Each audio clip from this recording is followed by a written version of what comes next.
Okay, so let's continue with the panel discussion. 5 things to know and to do to get ready for GDPR. And I think you should give them a big applause, the guys up here.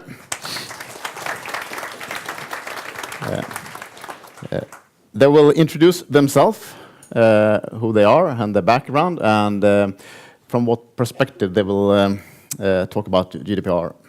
So we'll start here. Hello. So my name is Johan Visenborn. I'm Swedish, but I have a global role at a Swiss pharmaceutical company, Novartis. So I have a legal background. I'm a lawyer. And just to give you the perspective of how important GDPR and data privacy is for Novartis. So we have around 650 lawyers in my company out of total 130,000 employees. And 2 years ago, we were around 2 to 3 full-time lawyers doing data privacy. And now we are 40. And for us, it's very important to actually know the legal background to the rules. And this is just, this is the GDPR. It's very small text. It's extremely detailed, right? And as a lawyer, when you look at the text, you realize that even in this detailed format, it's not detailed enough, right? So there's lots of supporting documents which actually help you interpret the rules. So I have recruited around 20 full-time lawyers now out of the 40, all around the world. So that's my perspective is the legal perspective. That's me. Thanks.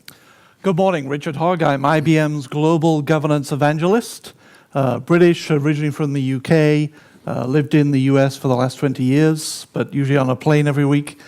One of my day jobs is for offering management, so providing and promoting to our clients all of the capabilities end-to-end that IBM has for information governance, and especially for GDPR is the focus this year. I've worked with clients over the last 3 years on their information governance and their GDPR journey.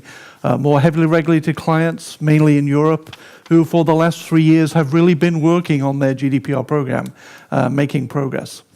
My other day job is part of IBM's own internal Get IBM Ready for GDPR. As you can imagine, IBM is one of the world's largest processors and controllers of information, so we need to be ready, and you'll see on our website from this week our public commitments to that readiness for ourselves and our clients. So I've been an information governance practitioner for the last 15 years, and my role this morning is really as a consultant and a solution expert for GDPR. Thanks. So Jean-Michel Franco, as you might have noticed already, I'm French. So working in the area of analytics, business intelligence, data management, data governance for a couple of years now at consulting or software company. I'm working at Talend. I'm in charge of the data governance offerings. And of course, GDPR took us by kind of storm since a couple of months. So we're working hard to put a solution in place. We released a white paper. We have an assessment survey.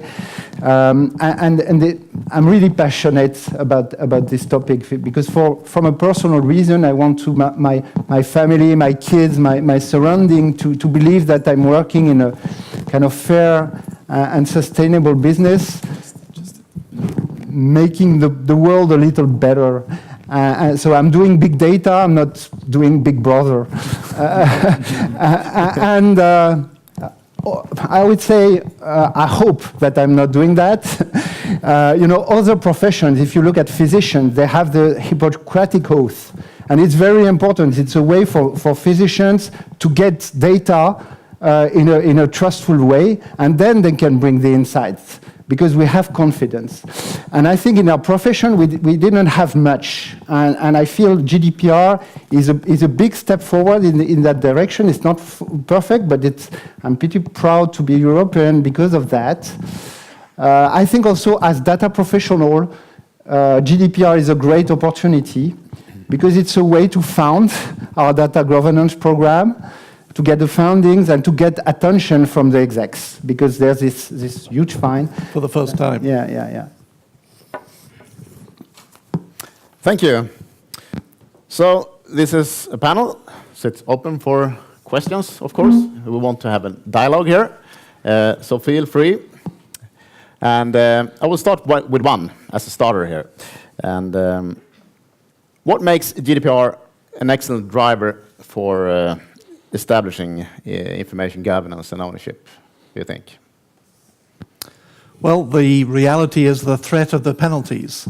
Nothing gets your attention like 20 million euros or 4% of your global turnover as a potential penalty if you don't meet that compliance. So really, for the first time, for the years we've tried to get funding and C-level sponsorship, board-level awareness, and the value and need to do information governance. Now GDPR is really getting those budgets in place and that funding and that priority.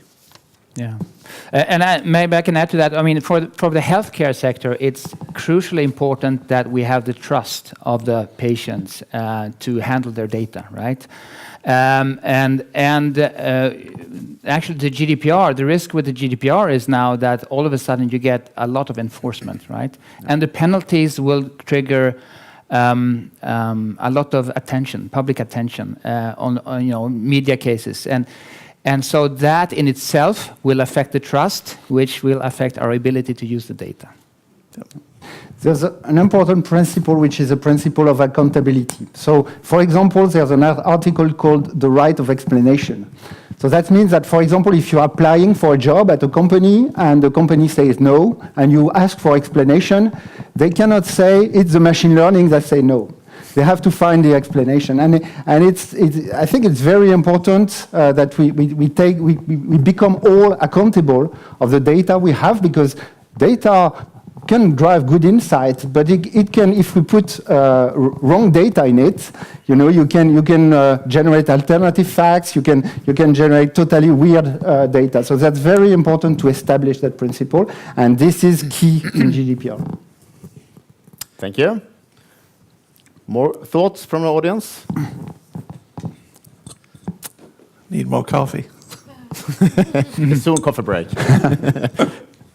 So we're going to try to make this panel as interactive as possible. So we have brought all these people on the stage here, not only to share their experiences, but feel free, open to ask questions. This is why they're So here. who here doesn't think GDPR applies to their business? Doesn't think. Okay, good. Who here has a up and running GDPR program? Yeah, most of you. Who here has done a risk privacy impact assessment? Very few hands, but there's 250 days left. Who here has done a data inventory? Do you know where personal data is in your business? Single figures. Interesting. Yeah. Is it anything making this regulation unique compared with other ones? Yeah, well, I can take the European perspective. So we had a directive in Europe before, and which sets out sort of the basic principles for, what you can do with data, what transparency you need, what is a legal basis, do you need consent, can you use legitimate interest, what types of... Those basic principles are the same under the GDPR, doesn't change. The biggest change, as Richard was into, is the enforcement part. Of course, we had a lot of rules before, but there was no real enforcement, so no one really cared. Now it's different, right? From 25th of May 2018, we will have the GDPR in force. But there are a few new concepts in the GDPR which you need to think about. So appointing a data privacy officer might be mandatory in certain cases. Doing privacy impact assessments is a new concept on the GDPR. The data breach notification. So if you have a data breach, you need to notify within 72 hours. That's also new under the GDPR. And I think those are some of the most important ones. So yes and no. The fundamental principles are the same, but there are some new concepts, and in particular, you have the enforcement. Yeah, it's really standardizing the data privacy and data protection expectations of the digital citizen across Europe, across the 28 member states, and is viewed as an extraterritorial regulation, so it could apply wherever you're doing business in the world on EU resident information. To my knowledge, GDPR is the first regulation that heavily center of data that is cross-industry. So banks had some things like BCBS to 39. Healthcare, life science had their things. But for the first time, we have a regulation that applies for any industry, for any company of any size. By the way, if you are a small company, the weight of GDPR can be higher because the fine is 4% of your revenue or 20 million. So if you're a small company, 20 million can be more than 4% of your revenue. So it applies to anyone, so anyone should care. So that's key. Yeah, it's true. I mean, so the big divide between data privacy rules in the world, if you look at the world perspective, is between the European sort of, you have omnibus legislation, one legislation which applies equal to all, and then you have the US regime, which is more sectorial. Yeah. We don't have any. Well, in some sectors you don't have anyone, right? So it's different. And then you'd see, but you see, if you look at the global perspective, there are more and more rules evolving everywhere, right? So I have a global perspective of things. I see there's new legislations coming in China, in Japan, Australia, South Africa is the most recent one. You have India. They're popping up everywhere. And the difficulty from a legal perspective is that the rules are not exactly the same, right? So if you're a big corporation, you really need to have competence everywhere. And feed in GDPR as, simplistically, just another governance regulation to manage. It's just the big penalties that have our attention. GDPR is not the only regulation that applies to your business, right? Mm-hmm. You've got other, especially if you operate in multiple countries, there's multiple competing regulations. So you need a strong information governance, unified governance capability across the enterprise to manage and reduce those risks. Mm-hmm. But I just want to say one thing. If you look at the global perspective, I think everyone is more or less agreeing that GDPR sets the highest standard, right? So it's the most strict environment that we're going to have now in Europe. So a lot of companies are approaching it, so they focus on GDPR, because if we are GDPR compliance, then we will, handle the rest of the world as well. Then we only have to care about the cross-border restrictions, which is another topic. Yep. Yep. Wait for the mic. Yep. I'm running. Can you hold it? Yes. I hope I will. Oh, this is sound. I would like to ask. Regulations, they are usually bring to the life because they should bring something good. Do you see in your specific areas any risk that they could be misused? Is there any risk? So maybe we talked about the fines, right? So of course there is now one interesting curiosity about this is that you have 28 member states in the EU. Each data protection authority has the right to impose these fines, right? So there is of course a risk that these authorities will be looking at companies as a way of revenue resource to get fines, and in the end of course it's the European Court of Justice which will you can appeal to the European Court, but that is a risk, I think, just from that perspective. Yep. There's a risk for the organizations for how you're going to execute some of the digital data subject rights of GDPR. So from May 25th next year, how will you properly authenticate that you're really you submitting your right to raise a request? Or are you upset at Seth and you're submitting a right to raise request under Seth and we're going to delete all his information? There's a challenge ahead of a unique authenticity for digital transactions that we need for GDPR. Maybe there's a risk also that it's not adopted equally. So that I think that would be very important when it gets into practice, that the penalty comes for every company, not only the European, so that it's fairly used, because of course it requires an investment, and all companies are currently thinking of, okay, how can I escape that? So we see discussion on the definition of personal data. Okay, how can I manage those cookies or AIP, but saying that it's not personal data or things like that. So that the misuse could be that, okay, will it really be fairly adopted? and won't some company try to escape? Maybe just to add one thing also, I think everyone recognizes that integrity is important, and everyone can feel that yes, it's good, but we always need to strike the right balance between technological evolution, science, and integrity, right? And the risk is that this balance is not correct. So it needs to be, it probably needs to evolve over the future also as technology develops. And that is a major risk, of course, that the rules are too, rigid and too strict and not flexible enough. Seth? Yeah, microphone. Here. Okay. Well. Yeah, I can ask my question first. Yeah.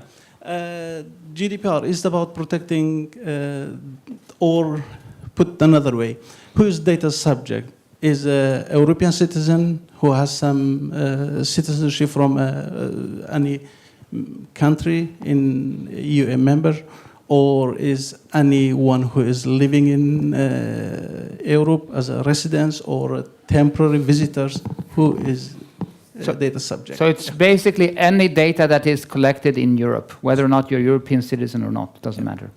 Even if you're passing through the airport. And wherever in the world you're consuming a digital good or service from Europe.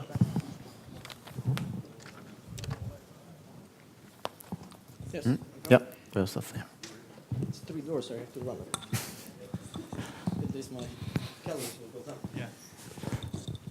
So the various working groups have said that on May 25th, companies need to have shown significant progress towards being compliant with GDPR. What does that mean?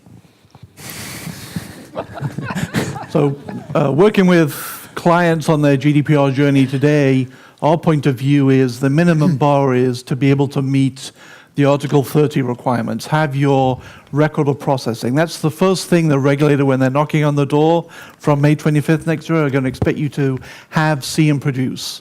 And for some small organizations, having that in an Excel spreadsheet might be defensible enough. For larger, more complex organizations, how on earth are you going to keep that up to date and relevant?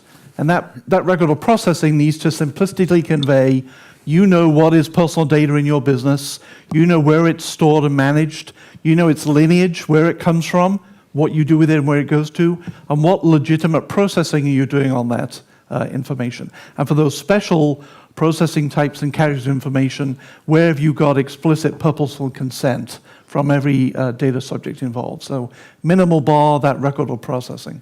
Yeah, I completely agree. I think the inventory, because if you don't know what you have, then how can you comply, right? So that's step one. But then I would add also, you need to have a process for doing privacy impact assessments. So that, you need to have that also. And you can combine it. I mean, there are tools out there you can buy from external service providers, which has both the inventory component and the privacy impact assessment component. And then you need to have the data mapping part, right? So you need to know where your data is, right, if you look at the global perspective. I think also there are some elements that are very visible from the external side. So there is the fact that you need to make a breach notification if it happens quickly, very fast. And there is the right of the data subjects, the data accessibility or the data portability or the right of rectification.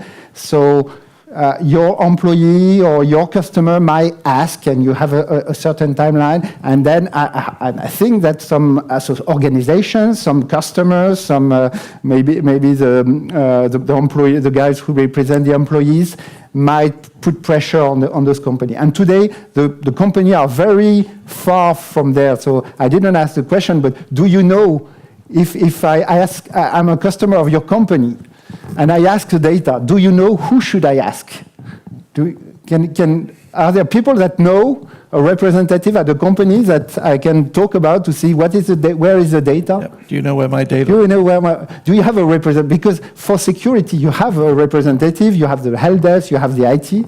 But I think for data accessibility, most of the companies are nowhere at this step.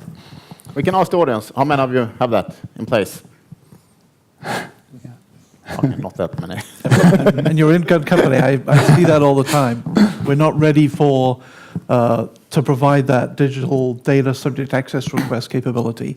And there's gossip, GDPR gossip, if there is such a thing, that running up to and the launch of the go live date, again, that's 250 days away, the country regulators will be reminding the general public through media campaigns of, have you checked and submitted to your telco and your bank and your insurer and see what information they have on you, is it correct?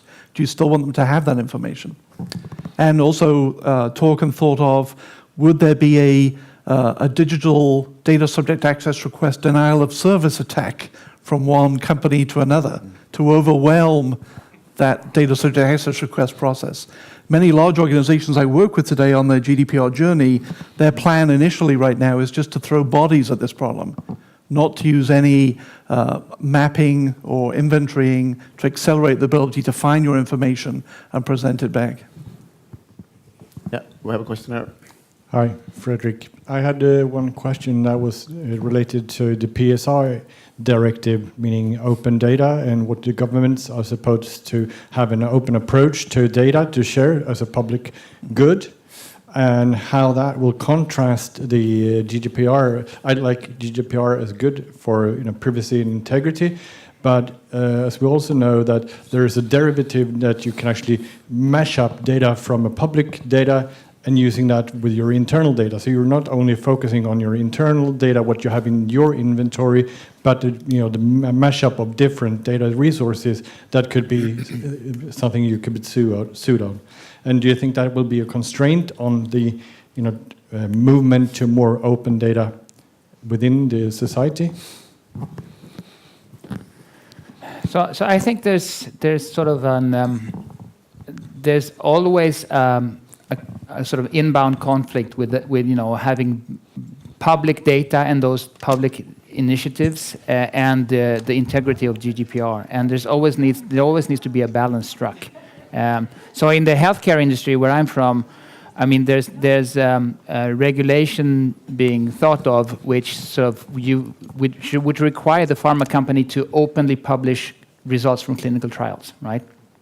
Now, how does that go against protecting the integrity of the individual? Well, I mean, there's ways you can do it, right? You can sort of pseudonymize or anonymize data. You don't have to disclose that it's X and Y. But on the other hand, if you need to really use the data, you might actually need to drill down into the details because to scientifically validate that the data is correct at some points of time. So there's always sort of a difficult question and difficult balance to be struck. There's always going to be a conflict between those two. As we get ever more big data, there's this growing risk of aggregation. If I take data from here or here or here alone, I can't tell it's you. But if I bring the three together, I'm pretty sure it's you. So we need to just be on top of that and proactively leverage anonymization and masking technologies and review our aggregation strategy when we're pulling data together inside or from external sources. Privacy is a little disruptive because we are learning with all these big data concepts about maximizing the value of the data, augmenting, putting data out of context to find new insights. And then GDPR and all privacy rules tells us about data minimization, so hiding data unless we knew at the very beginning what we want to do with it, etc. So this is disrupting. You have to think about, and you have to bring that kind of what they call privacy by design into any project to consider that you want to maximize your data, but for data that relates to personal data, you have to make some specific rules and policies. We have one over there first. Yeah. So there's been a lot of discussion around the fines for this regulatory environment, but what do the panelists see as the potential carrots? What is the advantage to the early adopters and the people who actually carry out GDPR to the nth degree to be having a competitive advantage in the new regulatory landscape? Yeah. So I talked about trust before. So if I take the pharmaceutical industry perspective, being compliant and not having, data breaches and fines and court cases against you is just crucial, because our development of the future drugs depends on big data analytics. That's the truth. We need to see where, what leads to what. We need huge amounts of data to conduct our research. So building that trust can be done by having a high degree of compliance with GDPR, for instance. It's a matter of an image, I would say. Yes. Yeah. Yep. It's a key competitive advantage to strive for, is to develop and deepen that digital trust with the consumer, the customer, the client. If they trust you, they're likely to give you yet more personal information, to give you ever more deeper insights that you can also leverage with analytics to forecast and help them further in different ways we can't even imagine today. And under GDPR, with the data portability digital rights, if I'm unhappy with how you're dealing with my data, I can very easily take all of that and take my business somewhere else very quickly. So the onus is going to be onto the vendors and providers to develop and deepen that trust, digital trust. I fully agree with the trust. So if you look at the early early digital days, I think that marketing has not done a very good job. I'm a marketer, but by the way, we created spam because we are trying to collecting a lot of data and using it, and so we are pushing an emails, and customers have learned to lie. So they don't tell their real email, and it's ruining marketing efforts because we want to target and personalize, but if we have wrong data, we cannot work. So I think the benefit of trust is huge. And I use the image of medicines. Your physician, you will give them very sensitive information that you won't give to your insurer and to others. He has a competitive advantage because of the data. And I think it's the graal, the nirvana to where you can build your competitive advantages. Because you build trust, your customer will be okay to give you very sensitive data that makes your offer unique because you can personalize it. Okay, I think we need to wrap it up because one more. You mentioned in the way that we need to be portable, data portability. Would you please give us some example and what the consequences might be for different industries, or if there are any standards that we should comply on? Sure. So in the UK, for example, anyone here from the UK? Thank you. Today in the UK, if you're unhappy with your bank for your current account, you can select a different account, a different provider to move your current account to, and they have to do it within 7 days. Nothing else for you to do, invisible. Everything that used to happen with your bank account before will be with the new provider. So we've already got examples of that digital portability. Under your rights, digital rights under GDPR from May 25th next year, you can submit a data portability request to any of your current vendors, and they're obliged to give you all the information they have on you in a structured digital form that's hypothetically reusable. Still a TBD how that will really be executed, but that should enable us as citizens to demand a higher expectation from those vendors, and the threat is that I can easily then take my business to a competitor down the street. Yeah. The banks are very scared of this, of course. Pharmaceutical industry, not so much, because we only have, very coded data, and it's the applicability of that is limited for us. If you think how easy it is now to change your mobile phone provider, but preserve your number, 10 years ago that was a challenge. Think how far we've come there. Yeah. Okay, let us wrap up. What would be the number one key takeaway from each one of you? Johan. Well, maybe I know what you're going to say, Richard, so I'll say something else. So get the resources, right? So make a case to your board to get sufficient resources to prepare. Yeah. So accountability. Make sure the C-level knows, the board knows, and your employees are aware, privacy training start yesterday. This is the opportunity you have to actually get investment in the budget to transform the business digitally and start to do real information governance. That's the essence of GDPR. Yeah. Marcel. I would point out to the right of the data subjects, because I think it's a little bit forgotten. We think about the security, we don't think what we bring to the customer, to the employee, and that's a takeaway for him. So that's a lot of value, and if you cannot bring that, you will be visible. So think about that, how you're going to achieve that, because most enterprises we've seen are not ready for that. Okay, give them a big applause.